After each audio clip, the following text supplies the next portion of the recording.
করব কিভাবে? তার জন্য এটি একটি প্রতীক রূপে ব্যবহার করা হয় শিবলিঙ্গ। সেই শিবলিঙ্গ প্রতীক রূপে আমরা তৈরি করে তার অনেক পুজো পাঠ করে থাকি। কিন্তু যখন আমরা নিজেদেরকে জানবো এবং স্বয়ং পরমাত্মা বাবাকেও যখন জানবো, তখন আমরা তাকে পাওয়ার সেই সঠিক রাস্তাও আমরা খুঁজে পাবো। অ্যাকচুয়ালি আমরা এক আত্মা, সূক্ষ্ম জ্যোতির্বিন্দু এক আত্মা। যখন আমরা কেউ যখন মারা যাওয়ার পরে তাকে পুড়িয়ে দেওয়া হয়, শরীরের সৎকার করার পরে আমরা শ্রাদ্ধ শান্তি করে থাকি। কিসের উদ্দেশ্যে? না আত্মার উদ্দেশ্যে। অ্যাকচুয়ালি আত্মাকে তো আমরা দেখতে পাই না খালি চোখে, তাহলে আত্মা দেখতে কিরকম? না আত্মা দেখতে এক জ্যোতির্বিন্দু স্বরূপ। আমরা এক আত্মা জ্যোতির্বিন্দু স্বরূপ।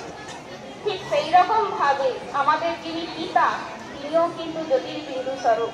যেমন কাক পক্ষীর পিতা মাতা যেমন কাক পক্ষীর মতন, সেই রকম ভাবে আত্মার পিতা যিনি পরমাত্মা, তিনিও কিন্তু জ্যোতির্বিন্দু স্বরূপ।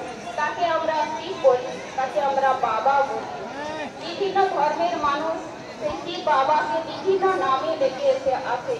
কেউ আল্লাহ বলে, কেউ গড বলে, কেউ গড, বিভিন্ন নামে ডেকে থাকে, কিন্তু তিনি একজনই।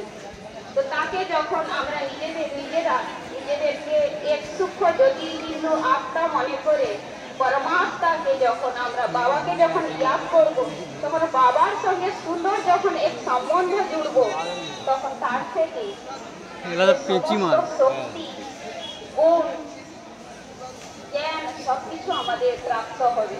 তার দ্বারা আমরা নিজেদেরকে ভরপুর করতে পারবো।